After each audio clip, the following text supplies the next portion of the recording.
প্রতি বছর পয়লা বৈশাখের সময় এপার ওপার দুই পারের বাংলার দুই গোষ্ঠী একটি বিতর্কে জড়িয়ে পড়ে। বাংলা ক্যালেন্ডারের প্রবর্তক কে, শশাঙ্ক না আকবর? রাগডাগ না করে বলেই দিচ্ছি, মুসলিমরা আকবরের পক্ষ নেয় আর হিন্দুরা শশাঙ্কের পক্ষ নেয়। ঐতিহাসিক তর্ক বিতর্কে যুক্তির পরিবর্তে সেন্টিমেন্ট বেশি কাজ করে। বাংলা ক্যালেন্ডারের ক্ষেত্রেও তার ব্যতিক্রম হয়নি। তাই হিন্দুদের শশাঙ্কের প্রতি ও মুসলিমদের আকবরের প্রতি দুর্বলতা রয়েছে। কিন্তু আশ্চর্যের কথা এই, এনাদের দুজনের মধ্যে কেউই বাংলা ক্যালেন্ডার প্রবর্তন করেননি। গল্পটা সম্পূর্ণ আলাদা। বাংলা বর্ষপঞ্জিকার জন্ম কিভাবে হলো এই নিয়ে মত পার্থক্য রয়েছে বিস্তর।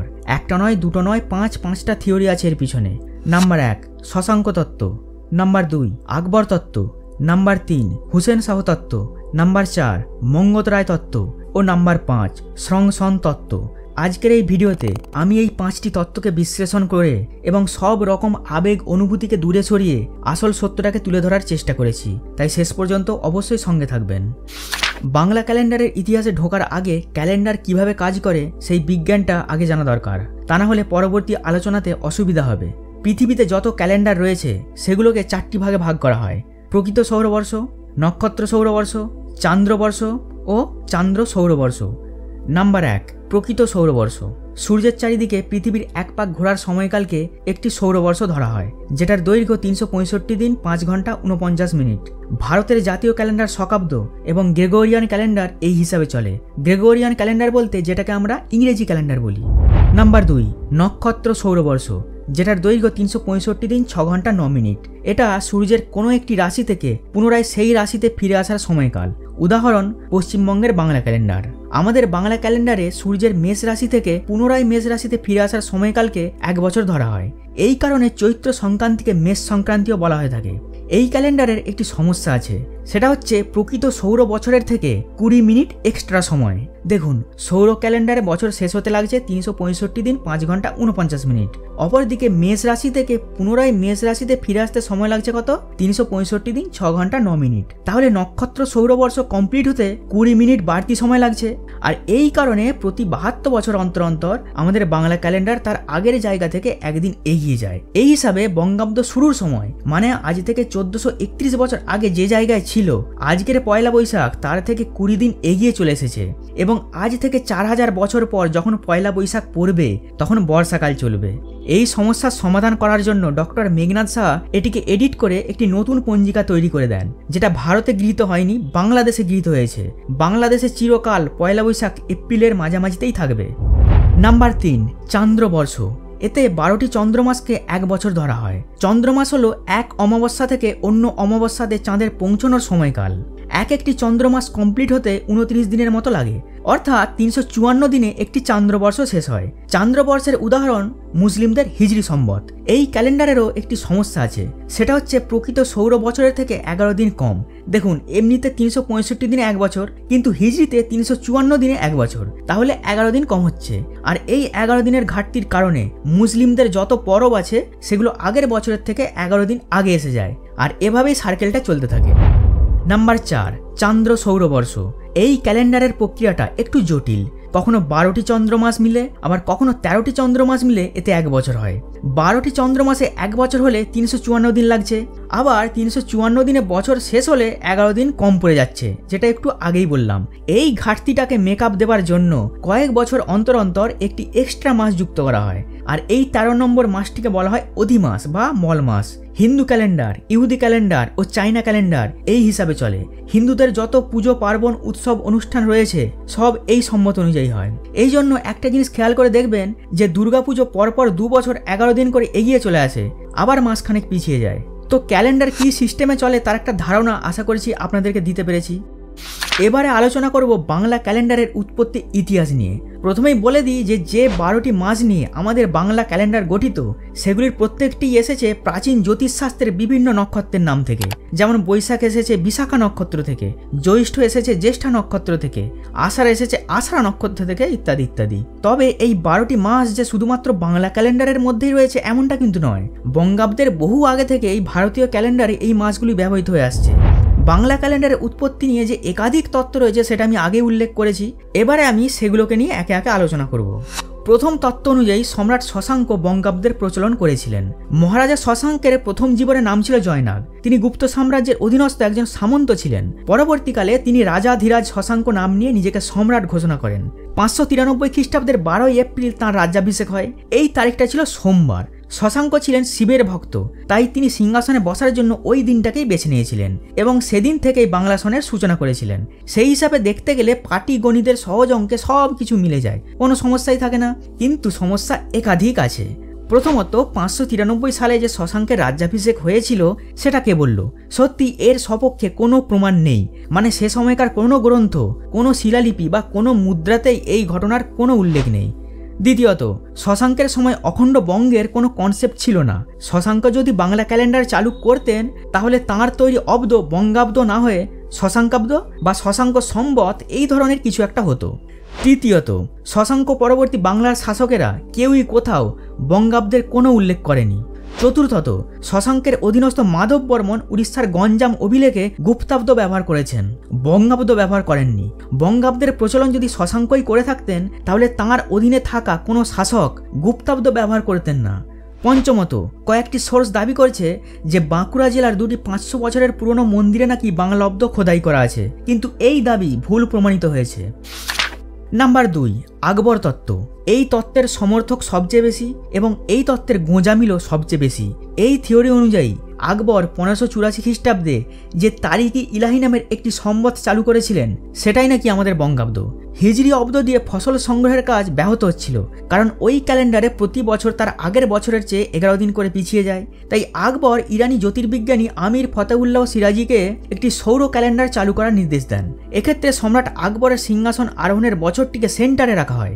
আকবর সিংহাসনে বসেন 1556 সালের 14 ফেব্রুয়ারি, হিজরি সম্বত অনুসারে 963 হিজরি। এবারে 963 থেকে সৌর ক্যালেন্ডারের হিসাবে গণনা শুরু হয়। এখন 2024 সাল, তাহলে আকবর আজ থেকে 468 বছর আগে সিংহাসনে বসেছিলেন। এবারে 963 সঙ্গে 468 যোগ করুন, এই দেখুন 1431। আজকের বঙ্গাব্দের সঙ্গে মিলে যাচ্ছে। কিন্তু তারিকি ইলাহির বিষয়টি খোলাসা করলেই এই তত্ত্বের সমস্যাগুলো একে একে বেরিয়ে আসবে। প্রথম সমস্যা, আকবরের তারিকি ইলাহি তাঁর রাজ্যাভিষেকের বছর থেকেই গণনা করা শুরু হয়েছিল, তার আগের 963 হিজরিকে ধরা হয়নি, অর্থাৎ 1556 সালটাই ছিল ইলাহি সনের প্রথম বছর। দ্বিতীয় সমস্যা, তারিকি ইলাহির বছর শুরু হতো মার্চ মাসের মাঝামাঝি সময় থেকে, কিন্তু বাংলা নববর্ষ শুরু হয় এপ্রিল মাসের মাঝামাঝি সময় থেকে। তৃতীয় সমস্যা, বঙ্গাব্দের উল্লেখ সেই সময়কার মুঘলদের কোনো গ্রন্থ, দলিল, দস্তাবেজ কোথাও নেই, এমনকি আকবরের জীবনী আইনি আকবরীতেও নেই। মুঘলরা আর যাই হোক মুখের কথায় প্রশাসন চালাতো না, তারা সব কিছুর ডকুমেন্টস রাখতো। চতুর্থ সমস্যা, 1584 সাল অর্থাৎ যে বছর তারিকি ইলাহি চালু করা হয়েছিল সেই সময় বাংলার অতি সামান্য অংশ আকবরের দখলে এসেছিল। গৌরবঙ্গে তখন 12 ভূঁইয়াদের রাজত্ব চলছিল। উল্লেখযোগ্য বিষয়, আকবরের জীবিত অবস্থায় মুঘলরা বাংলায় ঠিকমতো অধিকারী জমাতে পারেনি। তাহলে যেই তারিকি ইলাহি চালু হবার কয়েক বছরের মধ্যেই বিলুপ্ত হয়ে গিয়েছিল, সেই ক্যালেন্ডার কিভাবে বাংলাতে টিকে রয়ে গেল? পঞ্চম সমস্যা, তারিকি ইলাহির মাসগুলো ইরানি ক্যালেন্ডার থেকে নেওয়া হয়েছিল, অপরদিকে বাংলা বর্ষপঞ্জিকার মাসগুলো ভারতীয় ক্যালেন্ডার থেকে নেওয়া হয়েছে। 6 নম্বর সমস্যা, ইলাহি সনের নববর্ষকে বলা হয় নওরোজ, অপরদিকে বাংলা ক্যালেন্ডারের নববর্ষকে বলা হয় পহেলা বৈশাখ। এই সমস্ত পয়েন্টগুলি থেকে এটা স্পষ্ট যে বাংলা ক্যালেন্ডার ও তারিকি ইলাহি দুটো সম্পূর্ণ আলাদা এবং আকবরের সিংহাসন আরোহণের বছরে 963 হিজরি সম্বত ও 963 বঙ্গাব্দ মিলে যাওয়াটা একটি কাকতালীয় ঘটনা ছাড়া আর কিছুই নয়। তাই অমর্ত্য সেনই বলুন আর যেই মহাপুরুষই বলুন, আকবর বাদশাহ বঙ্গাব্দের ষষ্ঠটা এটা মেনে নেওয়া যায় না। এবারে আসি 3 নম্বরে, অর্থাৎ হুসেন শাহ তত্ত্বে। ঐতিহাসিক যতীন্দ্রনাথ ভট্টাচার্য দাবি করেছেন যে সুলতান আলাউদ্দিন হুসেন শাহই বঙ্গাব্দ চালু করেছিলেন। এই অব্দ চালু করার পিছনেও তার ওই একই কারণ ছিল, হিজরি সম্বত অনুসারে খাজনা আদায়ের সমস্যা। তাই হুসেন শাহ তাঁর 2 সভাসদ মুকুন্দ দাস ও মালাধর বসুর পরামর্শে বঙ্গাব্দের প্রচলন করেছিলেন।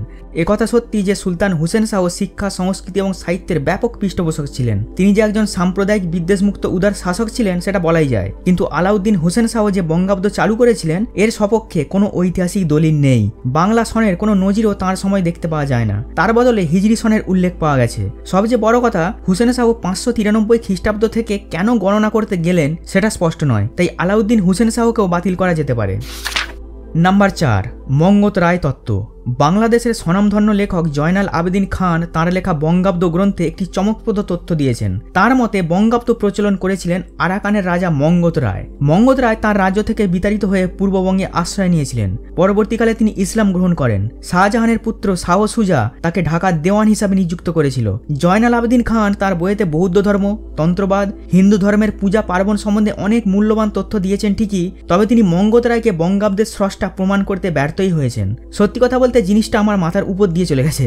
এছাড়াও তাঁর বইয়ের মধ্যে যে সমস্ত তথ্য পেলাম সেগুলোকে মেনে নিলে এতদিনকার সমস্ত দাঁড় করানো ইতিহাস অনেকটাই ধসে পড়বে। এ বিষয়ে আমি আর কিছু বলতে চাই না, তবে আপনি চাইলে বইটি পড়ে দেখতে পারেন। ব্রাউজারে গিয়ে বাংলাতে শুধু টাইপ করবেন বঙ্গাব্দ জয়নাল আবেদিন খান পিডিএফ, তারপর একটু চেষ্টা করলেই বইটির পিডিএফ ডাউনলোড করতে পারবেন। এবারে আসি 5 নম্বর তত্ত্বে। ফরাসি গবেষক সেলিভিয়ান লেভির মতে বঙ্গাব্দের প্রবর্তন করেছিলেন তিব্বতের রাজা স্রংসন। আমরা বাংলাতে সালকে যে সন বলি সেটা নাকি এই রাজা স্রংসনের নাম থেকেই এসেছে। রাজা স্রংসন তাঁর ছেলে গাম্পোর জন্ম তারিখটিকে স্মরণীয় করে রাখতেই এই অব্দ চালু করেছিলেন। আশ্চর্যের বিষয়, তিব্বতীদের মতে গাম্পোর জন্ম হয়েছিল বৃষ রাশির বছরে। সেই অনুযায়ী তার জন্ম 581, 593 অথবা 605, এই 3টি বছরের কোনো একটিতে হবার কথা। সুতরাং বঙ্গাব্দের সঙ্গে একটি লিঙ্ক পাওয়া যাচ্ছে। কিন্তু এখন প্রশ্ন হলো তিব্বতের রাজার ক্যালেন্ডার বাংলায় চালু হলো কিভাবে? রাজা স্রংসন 590 খ্রিস্টাব্দ নাগাদ পূর্ব ভারত জয় করে নিয়েছিলেন। তার রাজ্য দক্ষিণবঙ্গ পর্যন্ত বিস্তৃত থাকার প্রমাণ পাওয়া যায়। পরবর্তীকালে শশাঙ্কের উত্থানের ফলে পূর্ব ভারত তিব্বতীদের হাতছাড়া হয়ে যায়। সুতরাং রাজা স্রংসনের দ্বারা বাংলা ক্যালেন্ডার প্রবর্তিত হবার একটি সম্ভাবনা রয়েছে, তবে কতগুলো খটকাও রয়েছে। প্রথমত, তিব্বতী রাজকুমার গাম্পোর জন্ম তারিখ 593 খ্রিস্টাব্দে, সেটা নির্দিষ্ট করে কোথাও বলা নেই, এটি একটি সম্ভাবনা মাত্র। দ্বিতীয়ত, পরবর্তীকালে বাংলার শাসকেরা কেউই এই অব্দের নাম কোথাও উল্লেখ করেননি। তৃতীয়ত, নেপালও রাজা স্রংসনের রাজ্যের অংশ ছিল, কিন্তু সেখানে বাংলা ক্যালেন্ডার বলে কিছু নেই। এমনকি তিব্বতে পর্যন্ত এই অব্দের কোনো অস্তিত্ব নেই। চতুর্থত, বাংলার বুকে কোনো স্থায়ী তিব্বতী সাম্রাজ্য গড়ে ওঠেনি, আক্রমণ এসেছিল মাত্র।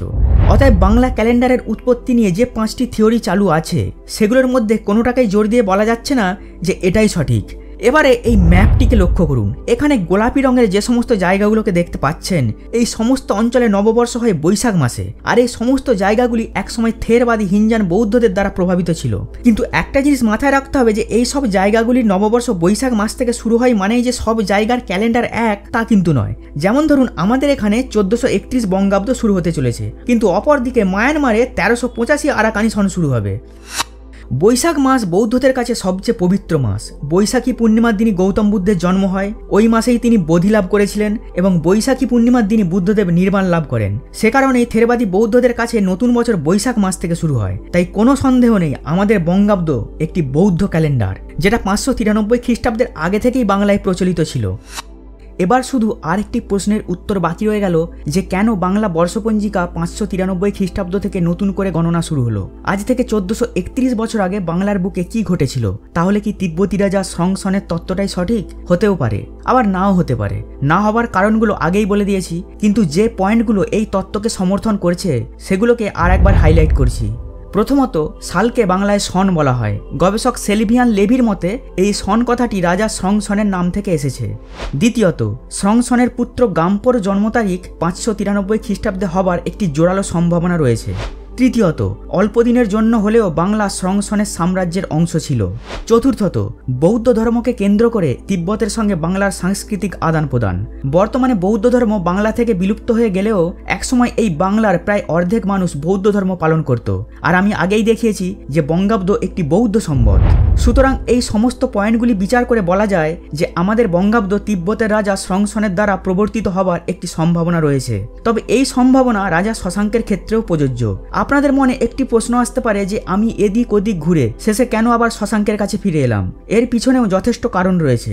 বাণভট্টের হর্ষচরিত থেকে এটা পরিষ্কার যে 593 খ্রিস্টাব্দ নাগাদ মহাসামন্ত শশাঙ্ক স্বাধীনতা ঘোষণা করে দিয়েছিলেন, কারণ হর্ষবর্ধনের ভগ্নিপতি গ্রহবর্মন 605 খ্রিস্টাব্দে শশাঙ্কের ষড়যন্ত্রে নিহত হন। তার মানে তার বহু আগেই শশাঙ্ক নিজেকে রাজা হিসেবে প্রতিষ্ঠিত করে ফেলেছিলেন। তাই 593 খ্রিস্টাব্দে শশাঙ্কের রাজ্যাভিষেক হয়েছিল, এটা অনুমেয় হলেও অমূলক কিছু নয়। তবে শশাঙ্ক স্বয়ং বঙ্গাব্দের সূচনা সূচনা করেছিলেন বলে মনে হয় না, সে সম্ভাবনা খুবই ক্ষীণ।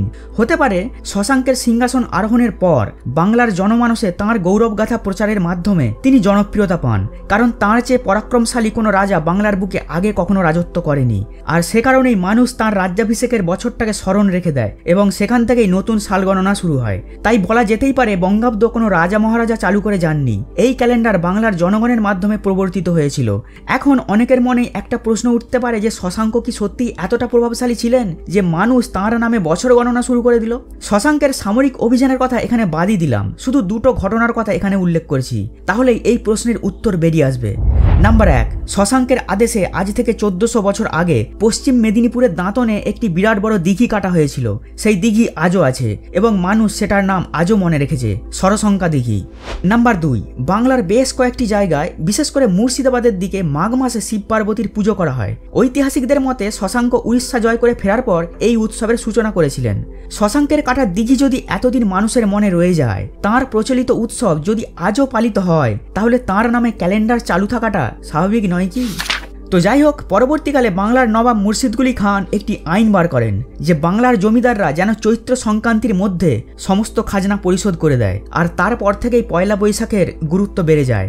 তো এ বিষয়ে আপনার কি মত, মানে আপনি কোন তত্ত্বটিকে সঠিক বলে মনে করেন সেটা কমেন্টে অবশ্যই লিখে জানাবেন। পার্সোনালি আমার মনে হয় তিব্বতের রাজা সংসনের তত্ত্বটাই সঠিক। তো ভিডিওটি এখানেই শেষ করেছি, আর আমার তরফ থেকে সকল দর্শক বন্ধুদেরকে জানাচ্ছি শুভ নববর্ষের অনেক অনেক শুভেচ্ছা।